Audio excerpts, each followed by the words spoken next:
नमस्कार, स्वागत है आपका इस कार्यक्रम में। गली गली में शोर है, राजीव गांधी चोर है। ये नारा 1989 के चुनाव में बीपी सिंह यानी कि जनमोर्चा जिन्होंने इस्टैब्लिश किया था और राजीव गांधी के खिलाफ बोफोर्स के चार्जेस लगे थे और बीपी सिंह की लीडरशिप में चुनाव हुआ और गठबंधन ने बीपी सिंह की गठबंधन ने राजीव गांधी के को सत्ता से बाहर कर दिया।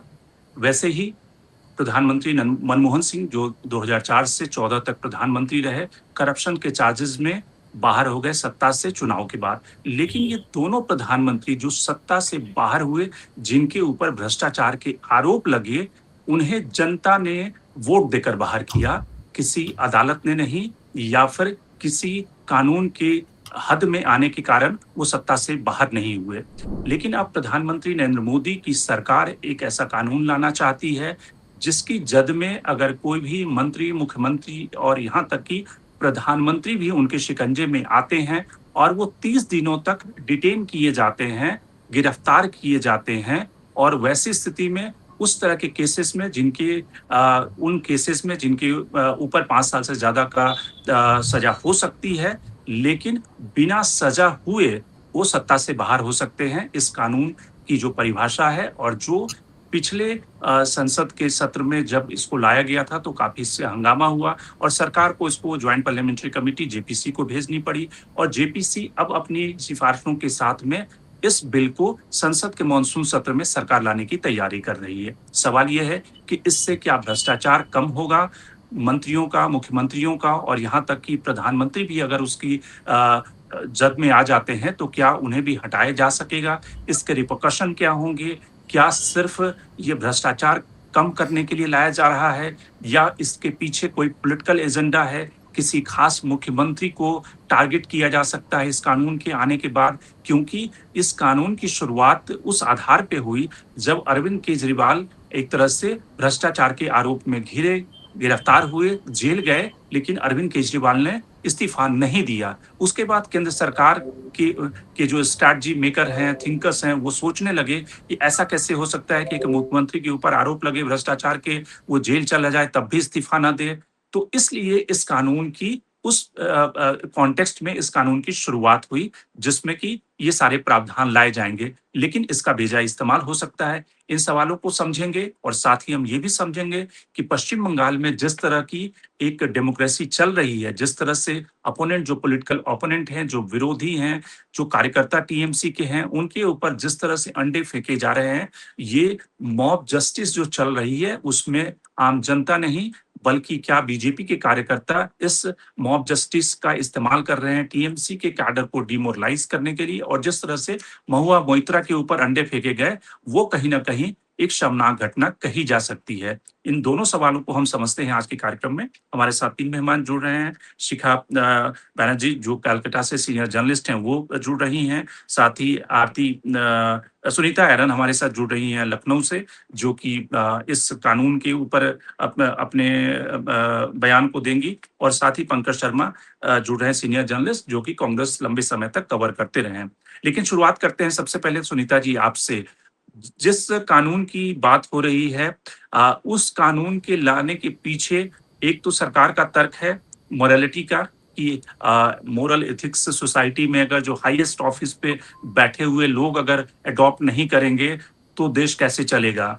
लेकिन अपोजिशन के जो लोग हैं वो ये कह रहे हैं कि मोरालिटी से ज्यादा इसके पीछे पॉलिटिकल एजेंडा है, यानी कि जो काम ईडी सीबीआई के जरिए नहीं हो पा रहा है, अब सरकार ये करना चाहती है कि कल की तारीख में अगर तेलंगाना के सीएम को आपको हटाना है, आप भ्रष्टाचार के आरोप बहुत सारे हो सकता है कि कोई फाइल सरफेस हो जाए, खुल जाए, ईडी उन्हें अरेस्ट कर ले, अरेस्ट करके 30 दिनों तक डिटेन करे, कोर्ट से उन्हें जस्टिस नहीं मिले, कोर्ट तब तक बेल एप्लीकेशन पे सुनवाई करते रहे, सरकार के अगर लोग कोर्ट भी इन्फ्लुएंस कर सकते हैं और वैसी स्थिति में उस मुख्यमंत्री को हटा दिया जाएगा, सत्ता से उसे सैक कर दिया जाएगा और फिर बाकी का खेल तो हम सब जान ही रहे हैं कि किस तरह से हो रहा है। आपको क्या इसमें खतरे नजर आते हैं?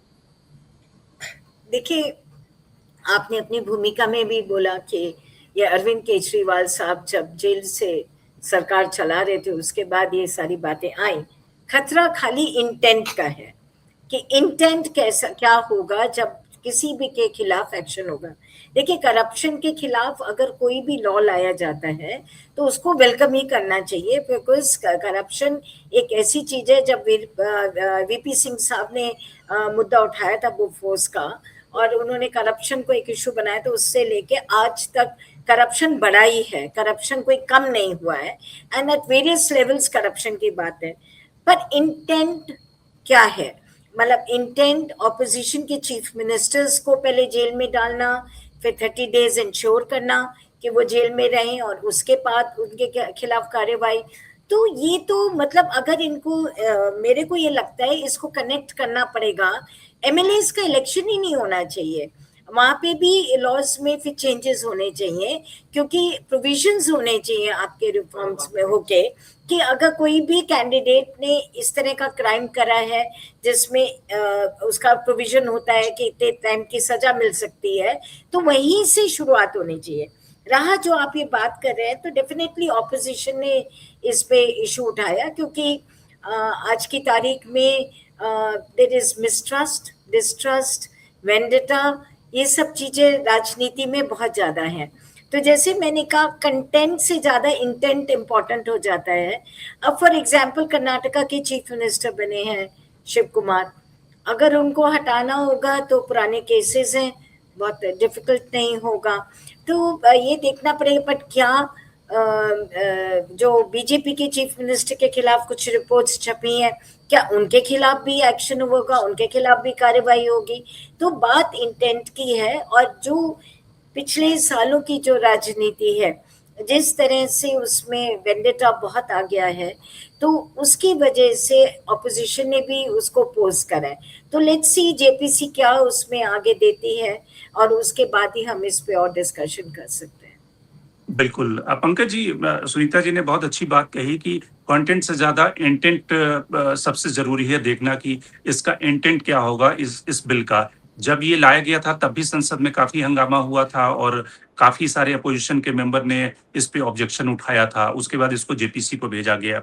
और जिस तरह की शंकाएं हैं कि आज की तारीख में बीजेपी के मंत्री के खिलाफ तो एक्शन होगा नहीं, और ज्यादातर जो राजनीति में लोग होते हैं वो प्रेजेंट में जीते हैं, फ्यूचर को नहीं देखते, कि उनको लगता है कि ठीक है, सत्ता से अगर हट जाएंगे और ये कानून उनके खिलाफ भी इस्तेमाल हो सकता है। वो देख रहे हैं कि प्रेजेंट में जहां जहां जो इसका पॉलिटिकल इस्तेमाल हो सकता है वो देखने की जरूरत है। आपको लगता है कि इसका मिसयूज जो है वो सबसे बड़ा खतरा है, और भारत में ऐसी स्थिति भी हो सकती है कि अगर प्राइम मिनिस्टर के ऊपर कोई चार्ज लग गए और प्राइम मिनिस्टर को बिना ट्रायल के हटा दिया गया, यानी कि 1 महीने के अंदर, तो एक पॉलिटिकल इंस्टेबिलिटी जैसी भी चीज हो जाएगी जिसके की बड़े खतरे हमें देखने चाहिए। देखिए, ये जो बिल आ रहा है इसके पीछे मंशा साफ है। इसके पीछे मंशा जो है वो हम पिछले 12 साल से जो ट्रैक रिकॉर्ड है भारतीय जनता पार्टी की सरकार का, उसको देख के समझ सकते हैं। ये किसी एकदम ईमानदार नियत से नहीं लाया जा रहा है। इस देश को विपक्ष से मुक्त करना है। खुल के ऐलान किया जा चुका है, विपक्ष मुक्त भारत, कांग्रेस मुक्त भारत। तो ये उस दिशा में किया जाने वाला, उठाया जाने वाला एक कदम है। 30 दिन कोई रह लेगा, प्रधानमंत्री तो कभी 30 दिन रहेंगे नहीं। जो मुख्यमंत्री है विपक्ष के, जिस तरह से विपक्ष के नेताओं पर लगातार हमले पिछले 10-12 साल में हुए हैं, और सिर्फ उन्हीं के खिलाफ कार्रवाई होती है, और उनमें से भी जो भारतीय जनता पार्टी को जाकर ज्वाइन कर लेता है उसके सारे केस अपने आप खत्म हो जाते हैं। तो ये निश्चित तौर पर विपक्ष के मुख्यमंत्रियों को, विपक्ष के नेताओं को फिक्स करने के लिए, उनको अपने पदों से हटाने के लिए ये विधेयक लाया जा रहा है। तो इसलिए ये जो शंकाएं हैं ये निराधार नहीं है, इनका आधार है। और आधार इसलिए है कि जो ट्रैक रिकॉर्ड, जैसा मैंने कहा, भारतीय जनता पार्टी की सरकार का रहा है, तो उसमें उनका इंटेंट साफ है, मंशा तो साफ है। इसलिए इस विधेयक के बहुत सारे खतरे हैं। इसको इसी तरह बिना सोचे समझे पारित कर देना लोकतंत्र के लिए बहुत घातक साबित होने वाला है। 2024 में 2 इंसिडेंट आए जिसमें कि एक हेमंत सोरेन को अरेस्ट किया गया, जेल गए हेमंत सोरेन। ये अलग बात है कि हेमंत सोरेन जेल से बाहर आकर भी चुनाव जीत गए। दूसरा अरविंद केजरीवाल के साथ जो हुआ कि जेल गए लेकिन चुनाव हार गए। आपको लगता है कि अगला निशाना, चूंकि कर्नाटक का विधानसभा चुनाव है, जहां पर बीजेपी की अच्छी स्ट्रेंथ है, बीजेपी वहां पे सत्ता में रही है, और बाकी तेलंगाना, कर्नाटक ऐसे राज्य हैं जो बीजेपी जहां पे खेल कर सकती है, यानी कि पावर के नजदीक भी पहुंच सकती है, उनके पास संख्या भी है। आपको लगता है कि वहां के मुख्यमंत्री निशाने पर हो सकते हैं इस बिल के आने के बाद?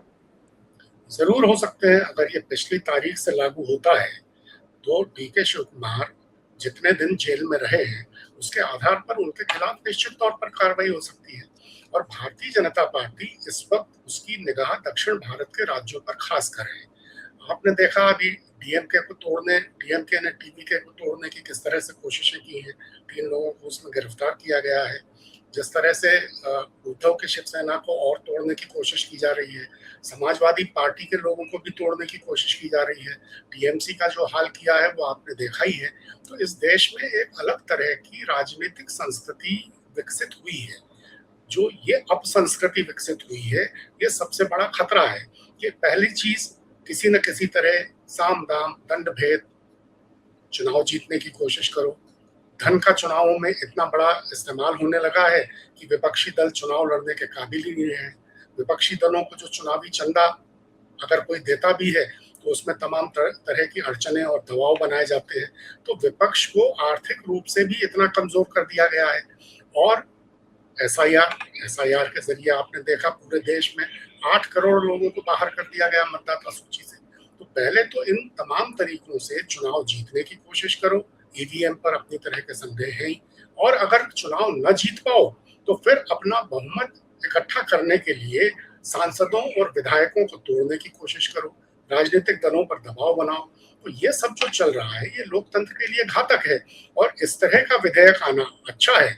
देखिए, भ्रष्टाचार के मामले में या किसी भी मामले में कार्रवाई हो ये तो अच्छी बात है, लेकिन जैसा अभी कहा गया कि उसके पीछे मंशा क्या है। उसके पीछे मंशा अगर ये होती साफ सुथरी तो पिछले 12 साल में भारतीय जनता पार्टी के भी तो कुछ लोगों पर गाज गिरी होती, लेकिन किसी पर नहीं गिरी। उल्टे जो दूसरे राजनीतिक दलों से जिनको भ्रष्ट करार दिया गया, प्रधानमंत्री जी खुद अपनी सभाओं में जिन पर हजारों करोड़ का भ्रष्टाचार करने के आरोप लगाते रहे, उन सबको भारतीय जनता पार्टी में आते ही या भारतीय जनता पार्टी से हाथ मिलाते ही उनके सारे प्रकरण समाप्त हो जाते हैं। तो ये जो चीज है ये असल में लोकतंत्र के लिए खतरा है। और मुझे नहीं लगता है कि ये विधेयक इतनी आसानी से संसद में प्रतिपक्ष के लोग इसको पारित होने देंगे। भारतीय जनता पार्टी के पास अपना बहुमत नहीं है, एनडीए के पास भी अपना बहुमत नहीं है इतना कि जिसमें ये विधेयक आसानी से पारित हो जाए। तो मुश्किल है, लेकिन एक तरह का माहौल बनाया जा रहा है। कल को जब ये विधेयक पारित नहीं होगा तो कहा यही जाएगा कि देखिए, हम तो एक भ्रष्टाचार से मुक्त व्यवस्था स्थापित करने की दिशा में कदम उठा रहे थे, विपक्ष ने उसको भी नहीं होने दिया। शिखा जी, अगर इसके हिस्टोरिकल कॉन्टेक्स्ट से अगर हम उदाहरण को उठाएं कि आज की तारीख में तो ये असंभव लगता है कि कोई भी कोर्ट प्रधानमंत्री को किसी भी मामले में इंडिक्ट कर सकती है, लेकिन अगर इंदिरा गांधी का एग्जाम्पल लिया जाए कि किस तरह से उनके चुनाव को हाईकोर्ट ने नलीफाई कर दिया था, उसमें भ्रष्टाचार पाया था, और उसके बाद फिर इंदिरा गांधी को किस तरह से इमरजेंसी लगी हुई, ये सारी बातें हमने देखी है। लेकिन आपको लगता है कि इसका ये खतरा है कि किसी भी मामले में अगर कोई एजेंसी कोई रिपोर्ट दे दे और वो ट्रायल अगले स्टेज तक न जाए, लेकिन अगर प्रधानमंत्री को इंडिक्ट कर दिया जाए किसी भी हाईकोर्ट के जज के द्वारा, उसके बाद आपको लगता है कि इससे इंस्टेबिलिटी होगी, प्रधानमंत्री को रिजाइन करना पड़ेगा, या फिर आपको लगता है कि नहीं, किसी भी सर्वोच्च संस्थान का जो कोई मुखिया है उसके खिलाफ भी उसी तरह की यार्डस्टिक अपनाए जाने चाहिए? और साफ तौर पे आपको ये भी ध्यान रखना होगा कि अगर भ्रष्टाचार से निपटना मेन एजेंडा होता, इंटेंशन होता, तो प्रिवेंशन ऑफ करप्शन एक्ट जो 1988 का था, उसमें प्रधानमंत्री और इसी सरकार ने अमेंडमेंट लाए थे। ब्यूरोक्रेट के खिलाफ उसको डाइल्यूट किया गया था कि यानी ब्यूरोक्रेट के खिलाफ कोई भी इन्वेस्टिगेटिंग एजेंसी डायरेक्टली जाकर बिना परमिशन लिए हुए उसके खिलाफ चार्जेस, उनको अरेस्ट नहीं कर सकती। और ये 4 साल के बाद 2014 के बाद 2018 में ये बिल पारित हुआ। तो आप ब्यूरोक्रेट के खिलाफ तो इम्यूनिटी दे रहे हैं, आप मुख्यमंत्री और मंत्री को टारगेट करना चाहते हैं। ये किस तरह का डबल स्टैंडर्ड है? देखिए, डबल स्टैंडर्ड कुछ भी नहीं है। साफ साफ मामला ऐसा है कि अगर आप लालू प्रसाद जी की केस में आप समझ लीजिए, लालू प्रसाद यादव का जो केस था, guilt he is not guilty till prove to be guilty, यानी कि जब वो तब तक इलेक्टेड रिप्रेजेंटेटिव हो सकते हैं जब तक उनके खिलाफ जो चार्जेस बनी हैं वो प्रमाण नहीं होते। यानी कि पहली बात तो ये है कि आप किसको अमेंड कर रहे हैं, आप पहले उसको तो अमेंड कीजिए, दैट यू शुड नॉट, अगर 30 दिन में कोई सॉरी 30 दिन में अगर कोई अरेस्टेड हो जाए तो इलेक्शन भी मत करो ना, वो भी छोड़ दो, क्योंकि अगर इलेक्टेड नहीं होते हो तो फिर यू आर नॉट एलिजिबल। तो सिर्फ एक इश्यू, चीफ मिनिस्टर या प्राइम मिनिस्टर, मंत्री या सत्ताधारी, कोई ये सत्ताधारी पे सिर्फ क्यों, जो इलेक्टेड रिप्रेजेंटेटिव्स हैं उन पे भी अगर कोई संदेह हो कि आप उनको भी, आप अगर जब अरेस्ट करते हैं या उन पे चार्जेस लगती हैं तो उनको भी इलेक्शन से अलग कर दीजिए, इलेक्शन लड़ने मत दीजिए, फिर तो ये कोई संदेह ही नहीं रहेगा। और अगर वाइल इन ऑफिस अगर ये करते भी हैं तो जब तक इंस्टेबिलिटी इश्यू नहीं है, इश्यू है कि are you guilty till you are proved guilty, otherwise ये तो बहुत बहुत जबरदस्ती हो रहा है ना कि 30 दिन आपने किसी को जेल में रख दिया तो आप उनको संदेह पे आप उनकी जो कुर्सी है उससे आप उनको हटा रहे हैं, उनका जो अधिकार है उससे आप उनको हटा रहे हैं। आफ्टर ऑल उन्होंने जैसा केजरीवाल के केस में हुआ, केजरीवाल जेल से बाहर आ गए, उसके बाद ट्रायल कोर्ट ने कहा कि भाई Hemant Soren रिजाइन्ड, then he was arrested। तो ये जितना है, Arvind Kejriwal is the biggest example, लेकिन इश्यू तो वही ना, वो नहीं है कि आप किसको अरेस्ट करते हैं, किसको क्या करते हैं।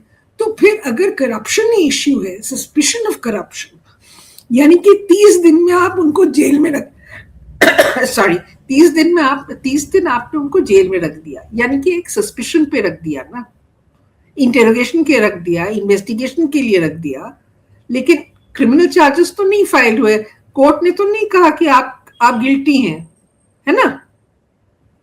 तो नहीं, लेकिन जो ट्रेजरी बेंच, जो सरकार के लोग हैं, उनका आर्गुमेंट ये है कि 30 दिनों में तो बेल मिल सकता है कि अगर किसी को आपने कस्टडी में रख दिया तो कोर्ट उनको 30 दिन में तो बेल दे ही सकता है ना। सुप्रीम कोर्ट एक बार नहीं, 2 बार नहीं, हर every few months supreme court एक स्टेटमेंट देती है, कोई ना कोई जज कोई स्टेटमेंट देती है कि bail not jail is the norm, यानी कि बेल लोगों को मिलना चाहिए, जेल कस्टडी जुडिशियल कस्टडी में रखना नहीं चाहिए, पुलिस कस्टडी में रखना नहीं चाहिए। तो ये तो है हमारी हालत कि आप किसी को संदेह पे अरेस्ट करते हैं और उनको आप जेल में डाल देते हैं, और उसके बाद आप उसी सस्पिशन पे आप उसको सत्ता से हटा रहे हैं। तो मतलब क्या होता है कि संदेह के ऊपर आप एक आदमी को सत्ता से हटाते हैं, उसके अधिकारों से हटाते हैं, रिप्रेजेंट करने की जो ताकत है उसमें, उसको आप अस्वीकार कर रहे हैं, आपको उसको डिनाई कर रहे हैं, उसको इरेज कर रहे हैं।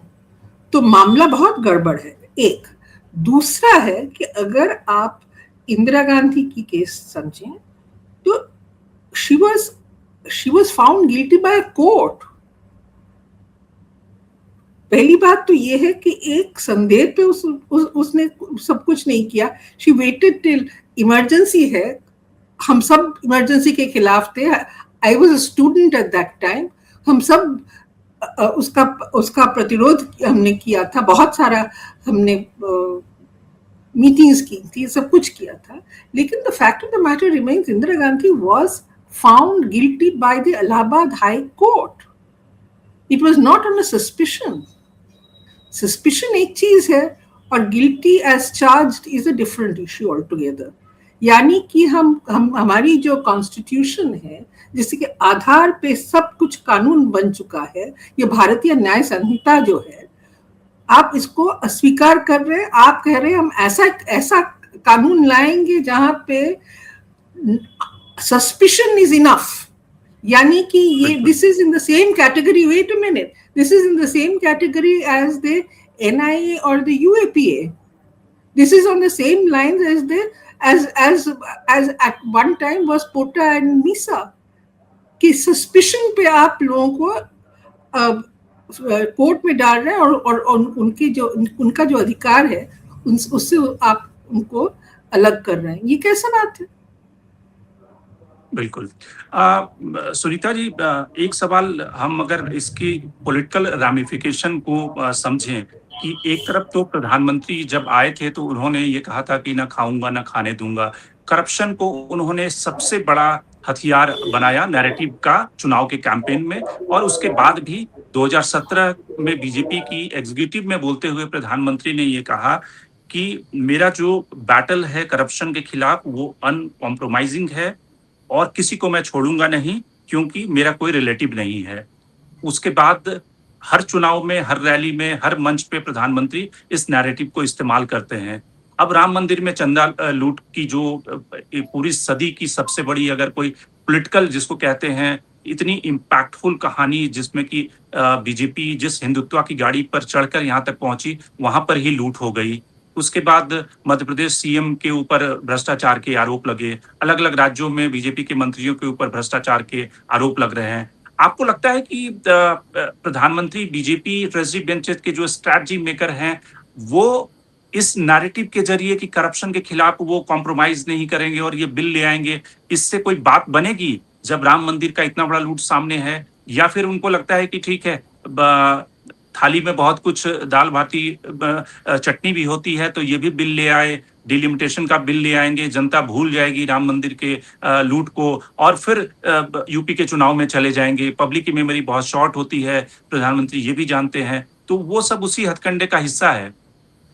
देखिए, आपने जो अभी डोनेशन थेफ्ट की बात करी, मेरा अपना मानना ये है कि कुछ दिनों में कहीं ना कहीं कुछ डेवलपमेंट सेंट्रल गवर्नमेंट की तरफ से होगा, चाहे वो एक हायर एजेंसी को दे दिया जाए या कुछ हो, क्योंकि वो ये लोग डैमेज कितना हुआ है ये लोगों का अपना असेसमेंट भी है. क्योंकि राम मंदिर वॉज अ पब्लिक मोबिलाइजेशन से बना था मंदिर, चाहे वो बाद में कोर्ट का ऑर्डर आने के बाद बना, बट उसमें public mobilisation from the time of 1980s हुआ है. वो शिलादान, पादुका पूजन, मतलब कई लेवल्स ऑफ पब्लिक मोबिलाइजेशन, तो उसका जो नेगेटिव इम्पैक्ट है वो भी उतना ही लार्ज स्केल है, उसके रैमिफिकेशंस भी उतने लार्ज स्केल है. तो मुझे लगता है राम मंदिर पे तो वो डेफिनेटली कोई ना कोई एक लेकर आएंगे. और वो बात है उसमें जो लोग इन्वॉल्व हैं वो गवर्नमेंट का हिस्सा नहीं है, वो एक इंडिपेंडेंट ट्रस्ट है और उसके कुछ लोग उसमें इन्वॉल्व है. अब इंटरप्रिटेशन में आप कुछ भी कह सकते हैं कि प्रधानमंत्री जी जाते थे, योगी जी जाते थे, बट फैक्ट ये है कि एक इंडिपेंडेंट ट्रस्ट है, इट इज गैजेटेड ऑर्डर से बना है, कोई स्टैट्यूटरी बॉडी भी नहीं है, और उसके जितने मेंबर्स हैं वो राम जन्मभूमि मूवमेंट से जुड़े हुए हैं और उस मूवमेंट की वजह से आरएसएस और वीएचपी से जुड़े हुए हैं.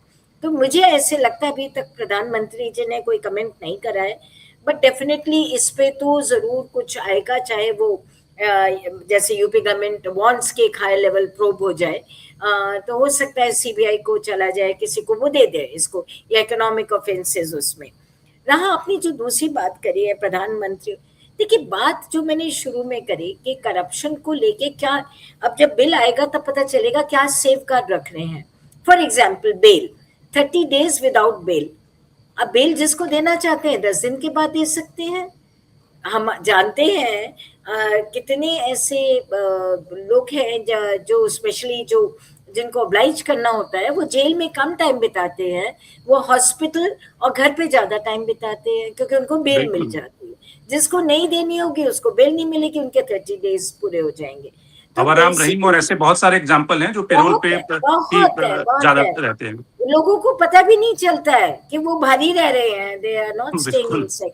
और ये सक्सेसिव गवर्नमेंट्स करती हैं, ये खाली बीजेपी गवर्नमेंट नहीं, बेल का तो पुराना चल रहा है। और दूसरा, बीजेपी शायद मान के एक्चुअली में चल रहे हैं कि वो 2047 तक रहेंगे।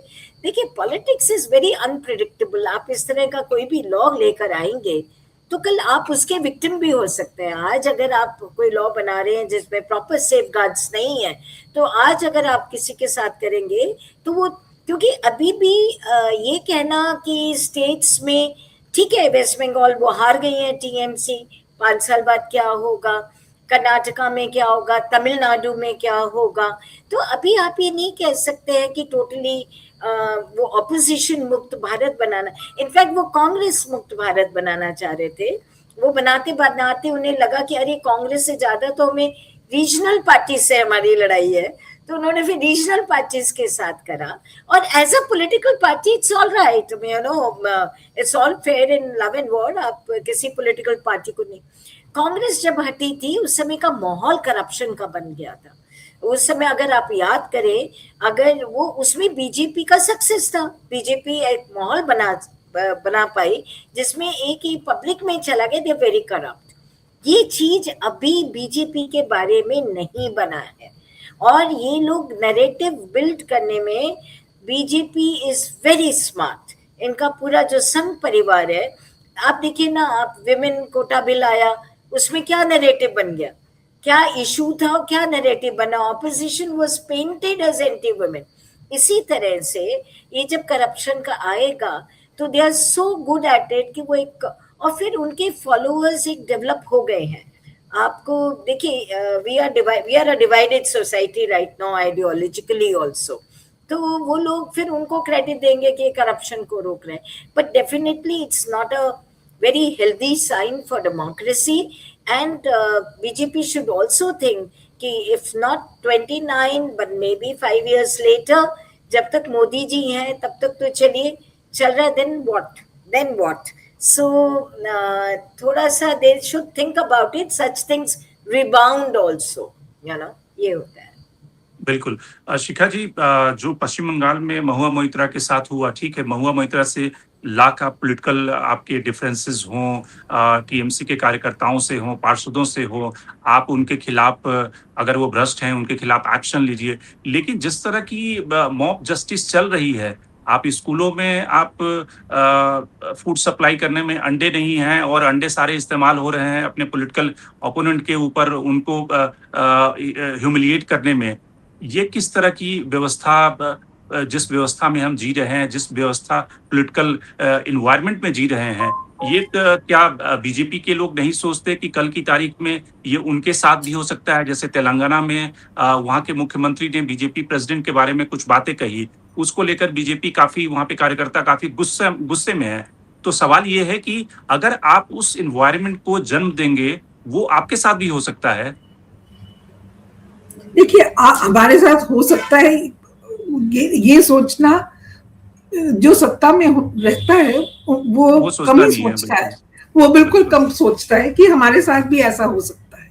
लेकिन मुश्किल यहाँ है कि बीजेपी में आप अगर बीजेपी की जो राज्य प्रेसिडेंट है सबिंग भट्टाचार्य, उन्होंने एक स्टेटमेंट दे दी, लंबी चौड़ी स्टेटमेंट दे दी कि ऐसा अंडा फेंकना सही नहीं है, ये बीजेपी का भावमूर्ति जो है इसको नुकसान पहुंचा रही है, ऐसा नहीं करना चाहिए। हाई कोर्ट ने भी एक स्टेटमेंट दे दी, डायरेक्शन दे दी कि इस तरह से होना नहीं चाहिए, dignity of the person should not be affected. ये सब हो जाने के बाद महुआ मोइत्रा मीटिंग कर रही थी, और ये उनका एक मौलिक अधिकार है, संविधान में दिया हुआ मौलिक अधिकार है कि आप मीटिंग करें, आप एसोसिएशन बनाएं, आपको मौलिक तो अधिकार है ही। लेकिन पुलिस खड़े खड़े देखते रही, लेकिन वो कुछ कर नहीं पाई। अंडे फेंके गए, पत्थर फेंके गए, कचरा फेंका गया। तो किस तरह की एडमिनिस्ट्रेशन चल रही है। उन्होंने एक तो टीएमसी के खिलाफ इतना बोला था कि वायलेंस है, ये लोग बिल्कुल कानून को अपने हाथ में लेते हैं, वो कानून मानते नहीं है, उनकी पुलिस बिल्कुल घटिया है क्योंकि पुलिस देखती रहती है, पॉलिटिकल पर्पस के साथ पुलिस इस्तेमाल होती है। बड़े बड़े भाषण अभी भी दे रहे हैं, लेकिन ग्राउंड में जब हो रहा है तब उनके लिए बहुत सारी एक्सक्यूजेस भी बना रहे हैं। सबसे जो अजीब सी बात है कि महुआ मोइत्रा के साथ जो हुआ उसके बाद उन्होंने ये भी एक्सक्यूज बना लिया कि नहीं कुछ लोग थे वो शायद नाराज थे। अरे भैया, 4 घंटे से कौन नाराज रहता है, और कौन अंडे फेंकता है और कचरा फेंकता है। और कोई ये एकाध घटना हो तो मान भी ले कि जनता बहुत गुस्से में है। इस तरह की ऑर्गेनाइज कार्यकर्ताओं को अंडे देकर जगह जगह पे ह्यूमिलिएट करना, डिमोरलाइज करना और अपने हाथ से न्याय देना। हाँ, तो ये एक तो देखिए जो हमने अभी डिस्कस किया, जो 130th कॉन्स्टिट्यूशनल अमेंडमेंट बिल के बारे में, you can not take the law into your own hands. The law is applicable for everybody. आप कानून को अपने हिसाब से चलाते रहें, अपने हिसाब से बनाते रहें, ऐसा कैसा हो सकता है। तो ये जो मॉब वायलेंस है, ये जो मॉब लिंचिंग पे तो नहीं आया है, वो पिट नहीं गई, लेकिन ये तो सही बात है कि mob attack used to be controlled. सरकार ने कहा था कि बिल्कुल लॉ एंड ऑर्डर है, परिस्थिति को हम बिल्कुल शांत कर देंगे, कानून के रास्ते पे चलेगा। पुलिस कल वहां महुआ के ऊपर उस तरह के अटैक्स हो रही थी, और शुभेंदु अधिकारी जो चीफ मिनिस्टर है वो कह रहे थे एक मीटिंग में, लगभग एक ही टाइम में साइमल्टेनियस प्रचार हो रहा था महुआ का और शुभेंदु अधिकारी की जो स्पीच है उसका भी, यानी कि पुलिस और सरकारी अधिकारी पॉलिटिसाइज ना हो, वो अपना काम सिर्फ पॉलिटिकल हिसाब से करें। तो पुलिस अगर खड़ी देखती है, Mahua Moitra has to send text messages to DGP. अरे ये डीजीपी का मामला थोड़ी ना है, वो मामला तो है नदिया की एसपी और नदिया जिला का जो डिस्ट्रिक्ट मैजिस्ट्रेट है उनका मैनेज करने का बात है। She sent complaints to the DGP. DGP क्या करेगा? डीजीपी तो वही एसपी और वही डीएम को बोलेगा ना। बिल्कुल। तो ये जो नाटक चल रहा है, और ये एक बिल्कुल ऑर्गेनाइज्ड प्रोसेस है। अंडे फेंको, लोगों को हैरेस करो, अंडे फेंक के लोगों को ह्यूमिलिएट करो। देखिए बात आपको भरोसेमंद सरकार चलाने की बात आपने संकल्प पत्र दिया था, तो ये थोड़ी ना भरोसा है।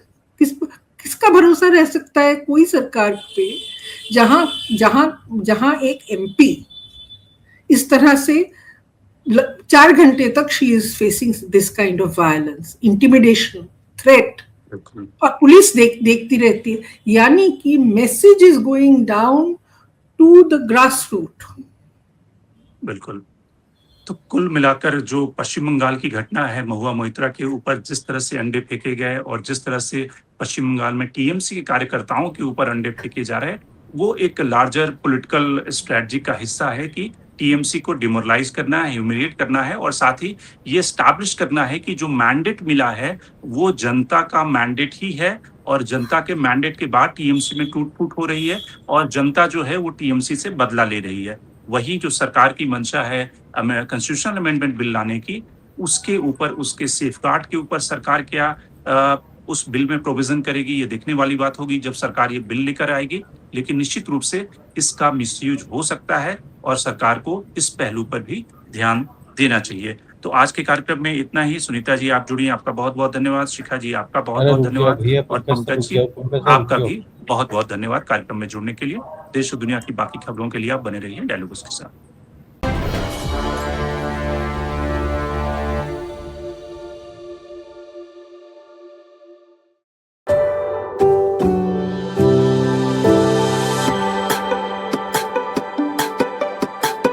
Every book has a journey, and every author has an untold story. Behind every powerful book lies curiosity, courage, and countless conversations. Discover them all on Books and Banter, a Dialogus Digital original series.